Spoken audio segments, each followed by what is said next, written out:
What's up guys, Romsicle here, and this is the EPOMAKER TH66, a 65% keyboard with a volume knob. So I've been using this keyboard for the past 3 weeks, and I gotta say, I haven't been impressed with the stock keyboard in a very long time, so I'm glad to share another one with you guys, so let's go. So the design is pretty basic. You've got arrow keys, a volume knob, 2 buttons on the side, a translucent case that lets you see what's inside, and we also have USB-C. I personally would have preferred a third button on the right side because why not use up all the space, right? But anyways, on the bottom we have a bunch of rubber feet as well as kickstand feet, and these kickstand feet do have 2 levels of adjustment, which is pretty good if you want a shorter or a higher typing angle. We also have a tactile power switch because this keyboard also offers Bluetooth. As for the volume knob, it's pretty cool. It's made out of metal and you can use it by rolling it up and down, or you can turn it side to side.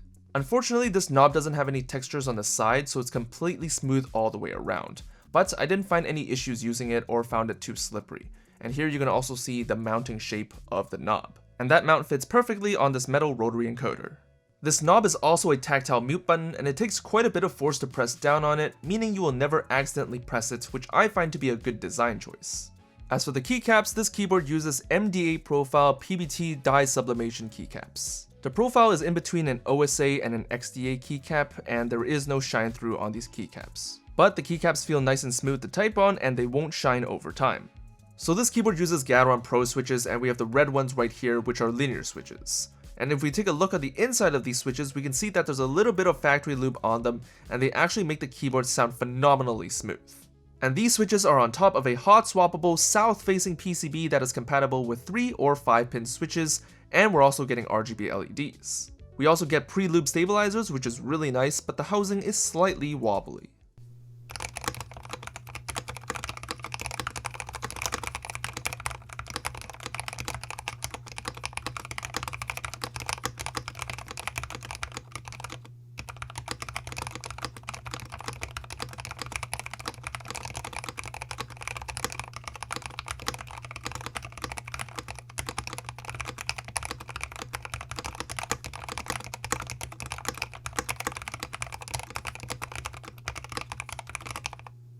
We also get some dampening foam where the spacebar is, which is probably why the spacebar sounds so clean.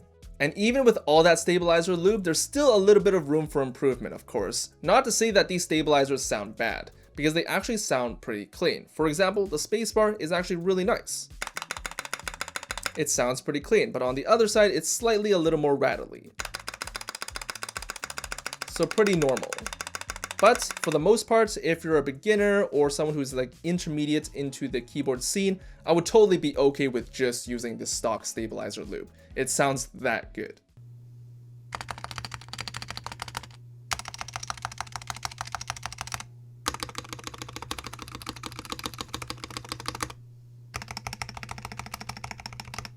As for RGB control, it's super easy. You just use function and backslash to change the effects of the RGB, and you use function and arrow keys to change the brightness and the speed of the effects. And if you want a specific color for an effect, press function P and it will toggle through colors to choose from.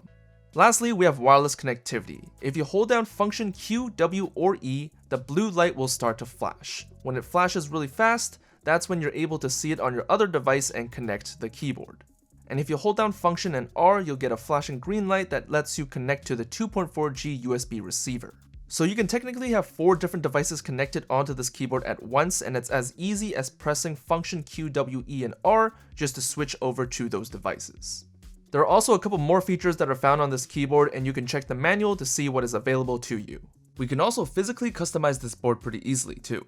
Opening up this keyboard is pretty easy. You've got all these clips here, and you can easily just use a flathead screwdriver and kind of pivot it and open up the keyboard. And then once all the latches are released, you want to make sure to take off the volume knob first, and then you can take off the top frame. So this is the interior of the keyboard, where we can see the steel white plate and sound dampening foam in between the plate and the PCB. And when we lift it up, we can see more sound dampening foam on the bottom of the case. This foam isn't too special, it's pretty thin and flimsy, but it gets the job done. We also have a 2200 mAh battery that connects to the PCB, and as you can see, there's a lot of room in the case to put in polyfill or anything to dampen up the sound. When I initially opened this keyboard, I missed this detail of all these gaskets surrounding the keyboard. It's found on the bottom case as well as on the top frame. These gaskets hold onto the white portions of the plates to help the keyboard absorb any reverberations, which is why this keyboard sounds so damn good without any modifications. But don't mistake this keyboard as a gasket mount keyboard because it is not. There is zero flex in the keyboard and all those gaskets do is to help the keyboard sound more solid. We even have a software for RGB controls, creating macros, and even remapping every single key available except for the function key. So we almost have maximum flexibility and customizability available on this keyboard, and that is just awesome. Because of all the features that are available on this keyboard, I gotta admit that this is now my new #1 stock keyboard that I've reviewed of all time, surpassing the Vissels V84, which I've raved a lot about in the past. That's because that keyboard has north-facing switches and this keyboard has south-facing switches, which means that all your cherry profile keycaps, including GMK, are all going to be compatible with this keyboard. That's great for enthusiasts and especially for newcomers because with this keyboard, you guys have the flexibility of choosing any kind of keycap profile on the market and it will work perfectly on this keyboard and sound great. Overall, this keyboard is pretty impressive for the price that you're paying for. For $90, you're getting hot swappable south-facing sockets, factory lube switches that are actually really smooth, you've got a volume knob, RGB lighting, Bluetooth connectivity, and easy customizability if you plan on opening up this keyboard to put in some more foam or whatever you want to fit your personal preferences. And with the EPOMAKER software provided, that would make this keyboard undeniably one of the best keyboards on the market at this price point. But I want to know what your thoughts are on the keyboard. Is it a really great keyboard? Are you planning to get it? Is it worth the price? Let me know in the comments down below. Thanks for watching, and I'll see you guys later. Peace.